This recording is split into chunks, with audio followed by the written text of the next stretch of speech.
Oi, pessoal, tudo bem? Hoje nós vamos dar continuidade ao caderno do aluno do sexto ano do ensino fundamental, volume 1.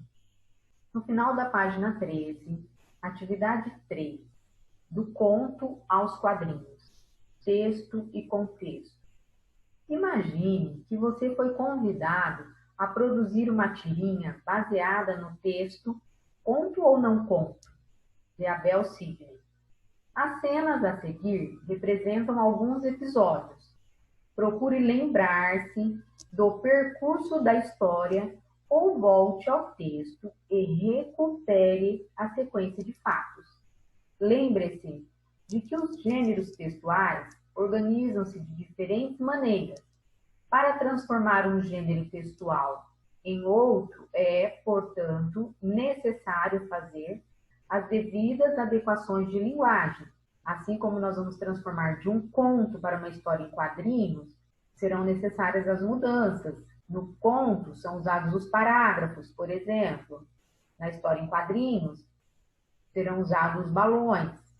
No conto, o discurso direto, que é a fala da personagem, vem na frente de um travessão, por exemplo.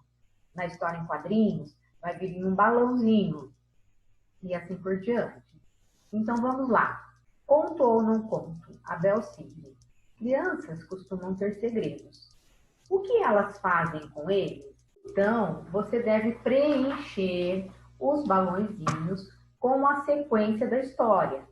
Como foi orientado, você vai colocar algumas etapas, algumas partes dessa história na sequência dos acontecimentos que estavam lá no conto. E vai produzir, assim, uma história em quadrinhos. Então, aqui, vocês vão preencher os balãozinhos. Não precisa ser exatamente da forma como estava no texto. Você pode fazer uma adaptação com as suas palavras, trazendo a sequência do texto para a história em quadrinhos. Então, vocês vão colocar a conversa das primas, tá? Aqui é um exemplo que eu estou colocando, certo? Aqui você pode escrever dentro do balãozinho, se não couber você pode colocar um pouco para fora, porque aqui ao digitar não encaixa direitinho, eu não consigo encaixar direitinho aqui dentro do balãozinho, tá? Então, começa a história com a prima contando que fez um bolo sozinha, que o bolo não deu certo, ele acabou sendo jogado fora e ela não contou para a mãe. E a prima fica admirada, fica surpresa com isso. Na sequência, aqui tem a participação do narrador, a língua coça. Um segredo desses não pode ficar guardado. Então, nessa parte, tem a prima, né? Quando vai conversar com a tia, com uma vontade danada de contar o segredo da sua prima, entregá-la para sua mãe, mas a tia acaba cortando isso daí. Se vocês estiverem em dúvida em quem são as personagens, conforme a cor da roupa, esse desenho aqui, que inclusive também está lá na ilustração do texto, mostra bem isso, né? A prima conversando com a tia aí, então dá para tirar a dúvida, tá? De quem é quem na historinha.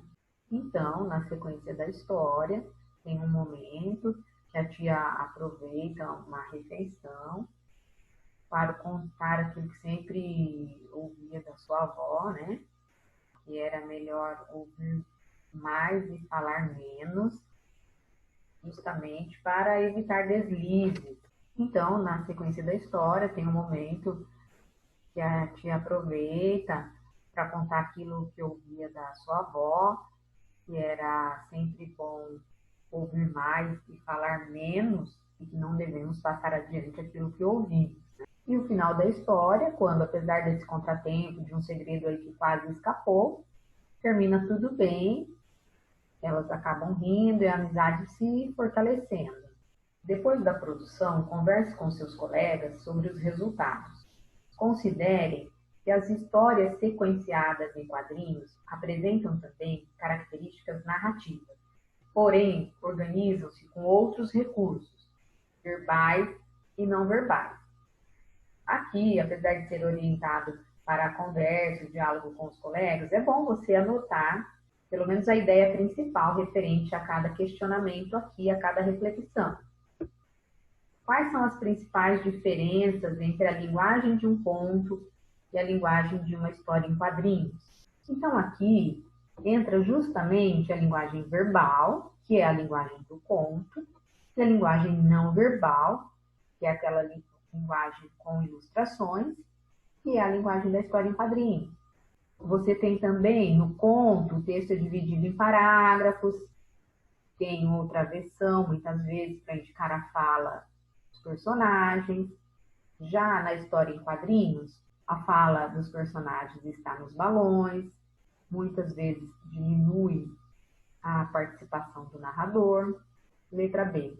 Na história em quadrinhos que você produziu, é possível identificar a presença de um narrador? Ele se manifesta da mesma forma como em um conto? Comente. Sim, nessa história que você produziu, tem a presença do narrador. Tem algumas partes lá que é a participação do narrador. Ele se manifesta da mesma forma que em um conto? Não, ele aparece menos, digamos assim, tem uma participação menor do que no conto.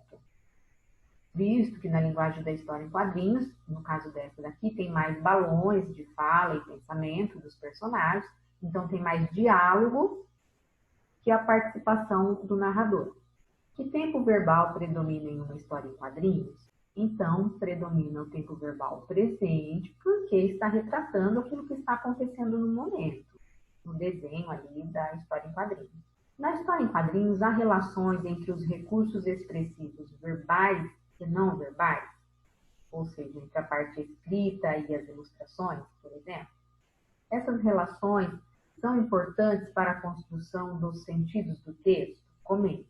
Sim, há relação entre os recursos expressivos verbais e não verbais. Eles se complementam, né? Os recursos não verbais complementam os verbais, ou seja, as ilustrações complementam o texto, se completam e ampliam a possibilidade de construções de sentido dos textos. Na página 15, atividade 4, entre contos e fábulas. Convenciona-se dizer que a fábula é um gênero textual que apresenta uma narrativa relativamente curta, em prosa ou em verso. As personagens são, em geral, animais e outros seres inumanos, com atitudes e características humanas. As fábulas costumam veicular ensinamentos e valores éticos e morais, os quais se depreendem da história e podem, por vezes, aparecer como moral, explícita no final do texto ou diluída no percurso da narrativa. Leia a fábula a seguir de Esopo. O vento e o sol. O vento e o sol estavam disputando quem era o mais forte. De repente, eles viram um velho homem caminhando, e o sol disse ao vento: eu vejo uma maneira de decidir nossa disputa. Aquele que fizer o homem tirar o casaco será considerado o mais forte. Você começa, vento. E se retirou atrás de uma nuvem. O vento, furiosamente, começou a soprar tão forte quanto possível sobre o velho homem. Mas quanto mais ele soprava, mais o homem enrolava-se no casaco. Em desespero, o vento reconheceu que deveria desistir. Então o sol apareceu e brilhou com todo o seu esplendor. O homem, que antes se protegia do vento frio, começou a sentir muito calor e logo tirou o casaco. A bondade e a amabilidade são sempre mais fortes que a fúria e a violência. É uma fábula de Esopo. Depois de ler o texto, responda às questões propostas. Tanto no título da fábula, quanto no corpo do texto, as palavras vento e sol estão escritas com letra inicial maiúscula. Por quê? O autor errou ao escrevê-las? O autor cometeu erros de digitação? São personagens da fábula? São fenômenos da natureza? Então, certamente, vocês já marcaram a letra C, porque são personagens da fábula. Então, vem com a inicial maiúscula, no caso, como um nome próprio aí, tá? Como personagens da fábula. 2. Observe a seguinte passagem da fábula. O vento e o sol estavam disputando quem era o mais forte. De repente, eles viram um velho homem caminhando e o sol disse ao vento: eu vejo uma maneira de decidir nossa disputa. As informações sobre o vento e o sol revelam que as personagens apresentam-se como fenômenos naturais na fábula? Apresentam características de animais que participam da fábula? Não podem ser considerados personagens da fábula?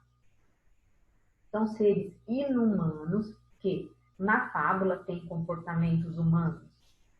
Então, certamente, vocês também já marcaram a letra D, que é a alternativa correta aqui para o vento e o sol, tá?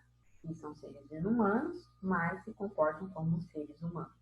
Na página 17, tem algumas explicações muito interessantes. No estudo do conto, foi possível analisar como a linguagem pode, em alguns textos, aparecer em sentido figurado, sentido conotativo, que é aquele sentido oposto ao sentido real das palavras, tá?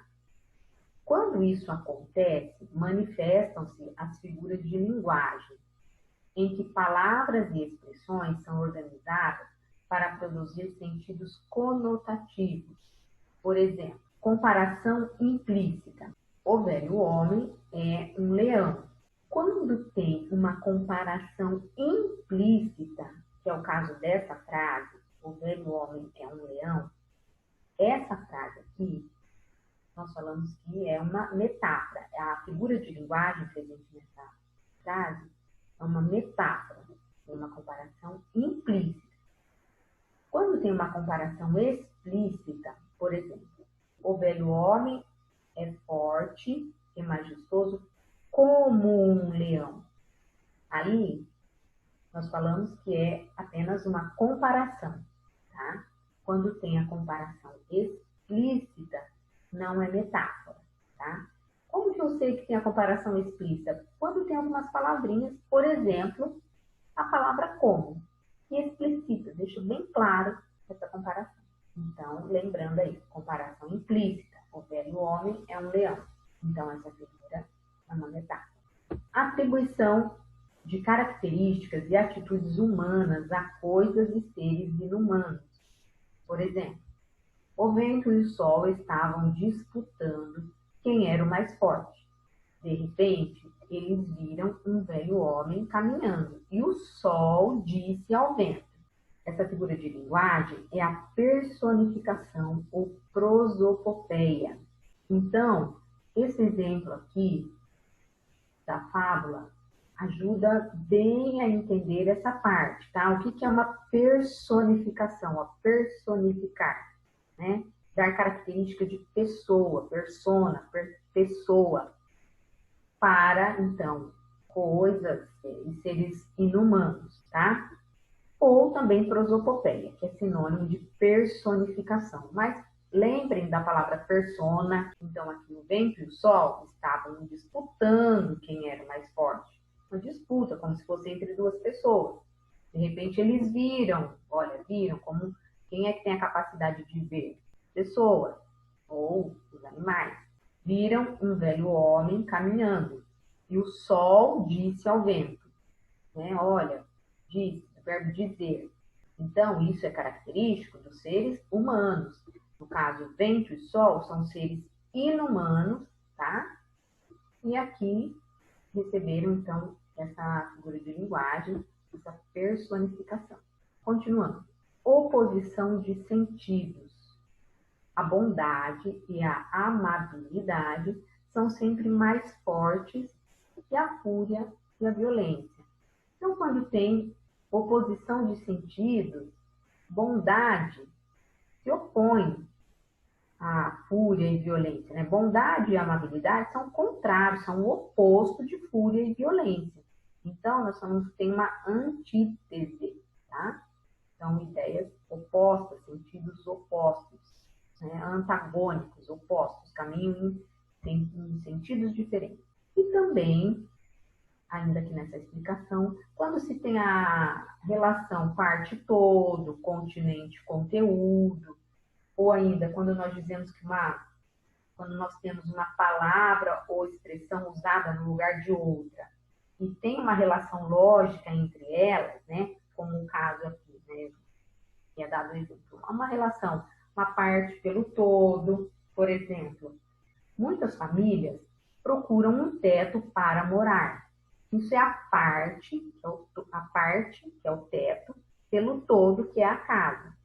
Fazendo essa representação aí, tá? Continente, conteúdo. Ela estava faminta, comeu o prato todo.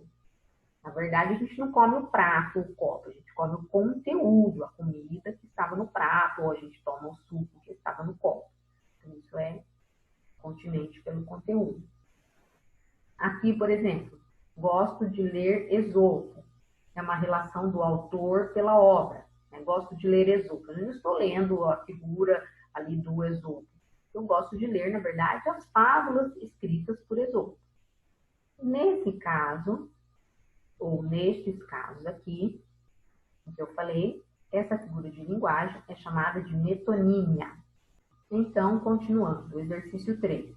Com base nas questões anteriores, conclua. Em relação às personagens, a figura de linguagem presente na fábula é antítese, metonímia, onomatopeia ou uma personificação. É claro que vocês já responderam que é uma personificação. E o vento e o sol recebem essas características de seres humanos, sofrem, portanto, uma personificação dessa figura de linguagem presente na fábula. 4. A moral da fábula O Sol e o Vento é: a bondade e a amabilidade são sempre mais fortes que a fúria e a violência. Os pares de palavras bondade, amabilidade e fúria, violência produzem no enunciado efeitos de sentido de... Certamente vocês já marcaram também, olha lá, ideias opostas, bondade e amabilidade, em oposição, em antítese, a fúria e violência. Então, vocês marcaram aí a letra A, que é a alternativa correta do exercício 4. Exercício 5. Como conclusão dessa atividade, proponha outra moral para a fábula, porém com o cuidado de preservar o mesmo sentido. Aqui é uma resposta pessoal, ou seja, você vai inventar uma outra moral para a história parecida com essa. Você vai usar suas palavras, né? Vai trazer uma outra moral para a fábula, mas com o cuidado de preservar esse sentido aí, tá? Que é de que a bondade e a amabilidade são sempre mais fortes que a fúria e a violência. Atividade 5, no final da página 17. Quem reescreve um conto aumenta um ponto. Volte ao texto lido na atividade 1, conto ou não conto, e proponha um final diferente para ele. Continue a história a partir do seguinte ponto. Então, você não precisa reescrever o conto inteiro, tá? Você vai reescrever apenas a partir dessa parte. E fez suspense. Disse repentinamente que estava com sede e foi buscar água na cozinha. Ótimo. E aí você vai continuar a história. Para continuar a história, ou seja, para fazer essa reescrita, você deve levar em consideração o seguinte, que é preciso garantir a progressão temática. O que é isso? Você vai garantir a continuidade desse tema. Você não vai fugir do tema, não vai fugir completamente do tema da história. Você pode mudar o final, desde que você dê sentido e fechamento para essa história que estava proposta. Também é importante observar a preservação do foco narrativo, ou seja, você vai continuar a história no foco narrativo em que ela foi iniciada. Ora, o que é foco narrativo? Quando está em primeira pessoa, é quando o narrador é personagem da história. Quando o narrador é um dos personagens da história, faz parte da história e também vai narrando. E narrador em terceira pessoa é aquele que está fora da história, que não é uma das personagens, está fora da história, olhando o que está acontecendo e contando o que está acontecendo. Certo? Também você deve considerar o estilo da linguagem que está sendo usada no conto para você dar continuidade a isso. E é claro que você deve observar as convenções da escrita para colocar a pontuação, a ortografia adequada, dividir em parágrafos, para o seu texto ficar bem bacana, certo? E aí é só soltar a sua imaginação. Planeje o que e como irá escrever. Escreva a primeira versão do texto e convide um colega para fazerem a revisão textual. O que pode ser melhorado no texto, o que não pode faltar no texto para que haja coerência entre as ideias. No caso, até você mesmo pode fazer essa revisão, né? Se tiver um colega, um irmão, uma irmã, um primo, alguém aí perto de você para ajudar você a fazer essa revisão, ótimo. Se não tiver mesmo assim, você mesmo lê com calma, né, a sua reescrita, com um olhar atencioso, e você vai avaliar os resultados da sua produção baseando-se nos seguintes aspectos. O final proposto apresenta as ideias de maneira clara, objetiva e coerente? É isso que você precisa pensar. Aí você marca que sim, senão você vai repensar essa parte. O leitor consegue compreender como a história terminou? Ou seja, quem vai ler o seu texto vai compreender como a história terminou? Você vai marcar sim, você está fazendo uma autoavaliação. E isso é muito importante. A linguagem é adequada ao gênero conto? Olha, se sim, você precisa melhorar. O texto apresenta a escrita ortográfica adequada? Escreveu adequadamente as palavrinhas? Sim, precisa melhorar. Os sinais de pontuação são utilizados adequadamente? Sim, ou precisa melhorar. Então, essa autoavaliação é uma atividade muito interessante para você revisar o seu texto e isso ajuda você a melhorar a sua escrita, não só nesse ponto, não só nesse caso, mas como para as próximas atividades de escrita também. Um grande abraço e até a próxima!